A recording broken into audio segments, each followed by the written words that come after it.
Assalamualaikum waalaikumsalam. Assalamualaikum waalaikumsalam. Saya ingin bertanya soal hadis yang intinya menyebutkan bahwa membunuh cicak atau tokek mendapat pahala, baik sekali pukulan, 2 kali sampai 4 kali. Karena jika memang seperti itu terlihat kejam menurut saya. Masya Allah. Bagaimana Ustaz? Teman-teman sekalian, persoalan sebelum masuk ke cicak dia. Ya, sebelum masuk ke cicak.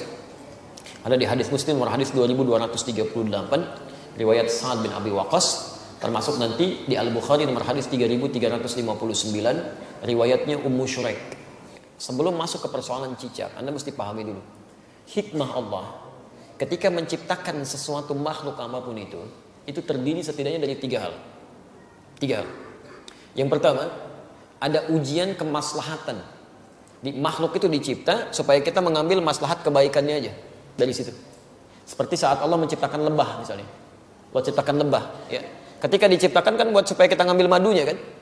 Madunya ambil. Masya Allah, antum nggak pernah persoalkan lebahnya. Diambil manfaatnya dari madunya, dari sengatannya untuk obat dan sebagainya. Di hewan ini, ketika diciptakan oleh Allah Subhanahu Wa Taala, memang penciptaannya adalah ujian maslahat untuk kita, supaya kita mendapatkan maslahat dari situ. Setiap antum ambil, niat karena Allah, ada pahala di situ. Dan lebah menunaikan tugasnya sesuai dengan izin Allah Subhanahu Wa Taala dan perintahnya. Kedua, ada sebagian yang diciptakan oleh Allah Subhanahu Wa Taala sebagai ujian yang menghadirkan madarat di situ, supaya kita mengetahui ada keburukan yang harus kita hindari. Ada keburukan yang harus kita hindari. Misal, nyamuk diciptakan oleh Allah Subhanahu Wa Taala. Ketika diciptakan oleh Allah, mohon maaf untuk menunjukkan bahwa ada lingkungan yang kotor di situ, yang tidak bagus. Ada penyakit yang harus dihindari. Makanya ketika dia ditunjukkan oleh Allah, dia muncul fitrahnya, dia memang mesti, misal dieksekusi, dibunuh kan? Kenapa dia mesti dibunuh? Karena di lingkungan itu ada yang kotor, plus dia pun membawa kotoran yang mungkin bisa berpindah satu dengan yang lainnya. Di pelayanan kehidupannya, tasbihnya kepada Allah, memang khidmatnya untuk menunjukkan ada tanda yang kotor nih pada diri saya. Ada sesuatu yang buruk di lingkungan Anda. Jadi nyamuk tuh ketika datang, dia membawa sesuatu yang baik untuk kehidupan kita. Cuman dilihat dengan persepsi yang kotor. Ini ada ujian madarat maksud kita. Ya. Ini ada yang kotor, yang gak bagus. Kita bunuh nyamuk di situ, menghilangkan kotoran yang ada di dalamnya. Tapi diciptakan oleh Allah untuk menandakan ada sesuatu yang harus kita hindari untuk kebaikan kita. Makanya ketika Allah menciptakan nyamuk ataupun lalat, ya Masya Allah turun ayat di situ. Quran surah kedua Al-Baqarah ayat 26, posisi paling kanan dari tengah sampai dengan ke bawah. Innallaha la yastahi ayyadriba mathalan ma ba'udatan fama fawqaha. Allah itu nggak pernah punya rasa malu. Kalaupun harus membuat perumpamaan dengan menciptakan nyamuk, karena di balik itu pasti ada kebaikan maslahat untuk kita. Jadi kenapa antum nggak pernah tanyakan? Kenapa nggak tega membunuh nyamuk? Kenapa nggak mengatakan kejam membunuh nyamuk? Jadi persoalannya bukan bunuh atau tidak bunuh, itu ada ujian bagi kita yang menampilkan madarat di situ yang harus kita kemudian hilangkan. Kalau Allah nggak tampakkan maka bahaya untuk kehidupan kita. Termasuk cicak. Cicak masuk pada ujian madarat di samping ujian keimanan. Ya, ada madarat. Bukankah ketika cicak datang menandakan bahwa banyak kotoran yang ada di situ? Ada bakteri E. coli yang dia bawa, ada kotoran-kotoran yang ada di sekitarnya. Yang dimakannya pun yang kotor juga. Apa makanan cicak? Nyamuk. Jadi ini menandakan bahwa ketika cicak hadir itu dia diciptakan oleh Allah, bukan diciptakan untuk dibunuh, diciptakan untuk menandakan ada madarat di sekitaran itu dengan kotoran-kotoran. Makanya diciptakan oleh Allah untuk menunjukkan ini ada yang kotor, ada yang gak bagus, termasuk dirinya sendiri. Maka Nabi menyampaikan riwayat Sa'ad bin Abi Waqqas, ya, qala anna Nabiy sallallahu alaihi wasallam, bahwa Nabi sallallahu alaihi wasallam amara qatlal waza', memerintahkan untuk membunuh cicak dan ada pahala di situ. Bunuhnya cicak itu seperti kita membunuh nyamuk untuk menunjukkan ada kotoran-kotoran di situ yang hikmahnya harus kita jauhkan. Memang diciptakan dia untuk menunjukkan itu, dan harus dibunuh dia. Harus dibunuh. Ketika Anda bunuh itu bukan cuma ada pahala di situ, tapi menghilangkan keburukan-keburukan yang mungkin muncul. Termasuk di situ mengusir keadaan-keadaan jin, karena jin senang di tempat yang kotor. Makanya saya bisa katakan kalau ada cicak tuh beberapa tempat, itu jin biasanya ada juga di situ. Karena senang di tempat-tempat yang kotor. Ya, senang di tempat-tempat yang kotor. Jelas sampai sini? Wasamma bi fuwaisiqa, dan Nabi menyebutnya dengan hewan fasik kecil. Hewan fasik kecil. Selain membawa kotoran, dia pernah juga meniup-niup api yang sedang membakar Nabi Ibrahim supaya semakin menyala.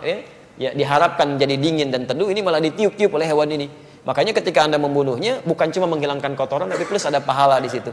Pahalanya di situ dengan sekali pukul ada 100 kebaikan, kan? Berdasarkan hadis riwayat Al-Bukhari dari Ummu Syuraik nomor hadis 3359. Dan terbunuhnya cicak itu menghadirkan bagusnya kebaikan-kebaikan dengan menghilangkan kotoran yang ada di dalamnya. Jelas di sini? Di antum pahami dulu ini hikmahnya. Kalau nggak paham hikmahnya, masya Allah nanti muncul macam-macam. Wah ini kan melanggar hak asasi kehewanan misalnya kan, masya Allah. Ada macam-macam lah. Nyamuk antum nggak bilang gitu. Nyamuk kan sama aja. Kenapa nggak bilang antum nyamuk kejam? Ya, membunuh nyamuk kejam, bunuh lalat kejam dan sebagainya. Kalau di nyamuk ada kotoran, cicak juga ada kotoran. Ya, jadi sama aja sebetulnya. Ini yang kedua gambaran keimanan kita untuk mengikuti petunjuk syariat. Ada yang ketiga, ujian yang sifatnya penunjukan karakter. Penunjukan karakter. Misal saat Allah menciptakan monyet, gitu kan? Nah, di Quran surah kedua ayat 65. Ya, lihat kalimatnya. Monyet diciptakan untuk menunjukkan karakter yang muncul pada masyarakat Yahudi. Ya, lihat. Wa qulna kunu qiradatan khasiin. Ya, kami katakan, jadilah kalian kera-kera yang dihinakan. Kera-kera yang dihinakan. Kenapa Yahudi dikutuk menjadi kera? Kami pernah punya kajian tafsir di Tripoli. Saya mintakan murid-murid kami pada saat itu untuk praktek langsung di kebun binatang. Dan kita pernah ujikan juga di sini dengan sebagian teman-teman di Kiai. Jadi kita praktek tafsir ke kebun binatang. Dibagi kelompok, keluarkan semua ayat-ayat di Quran yang terdapat kata binatang di situ. Ada monyet, ada misalnya unta, ada gajah, ada macam-macam. Terus kita bikin kelompok. Ini kelompok unta, kelompok gajah, kelompok monyet, macam-macam. Analisis. Apa keistimewaan dan keunikan hewan-hewan ini? Dan presentasikan. Saya langsung saja, begitu ada kelompok monyet presentasi, dia sampaikan. Ustaz, ketika kami lemparkan kera itu dengan satu makanan, dia tangkap dengan tangan kanannya begini.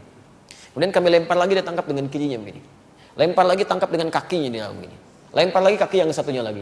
Begitu ada kawanan lain masuk ke situ, dia akan usir, nggak boleh. Tapi kalau dia sudah nggak suka dengan makanan dia akan datang ke tempat yang lain, dia obrak-abrik tempat itu tuh. Mirip kejadian dengan yang sekarang itu. Ya, dia ambil ini, ambil itu, monopoli ini, monopoli itu, bikin orang lain bangkrut macam-macam dan sebagainya. Begitu sudah nggak suka masuk ke satu tempat, yang di situ suruh keluar semua. Sama kan, menunjukkan karakter. Ya, menunjukkan satu karakter. Makanya ketika antum keluarkan di Quran tuh nggak mungkin, nggak ada yang kosong dari faidah. Pasti ada kebaikan-kebaikan yang mungkin bisa kita dapatkan. Ya, sama semua yang di laut, yang di atas itu semua bertasbih pada Allah Subhanahu Wa Taala.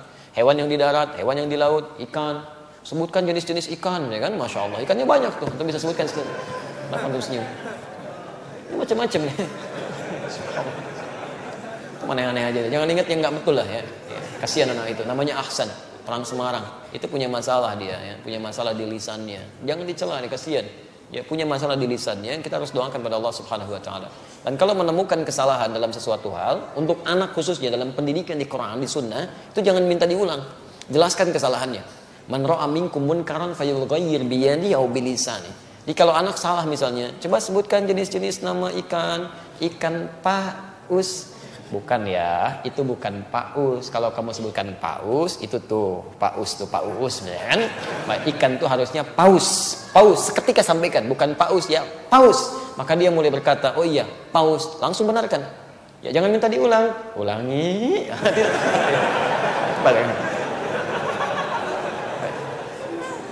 Kita tidak berbicara yang lain ya. Ini dalam konteks kini tidak terkait dengan masalah-masalah yang muncul ya. Antum jangan pancing-pancing pertanyaan yang membuat resah nanti. Besok-besoknya jadi tersangkal ya kan. Semoga Allah rahmati kita semua. Baik.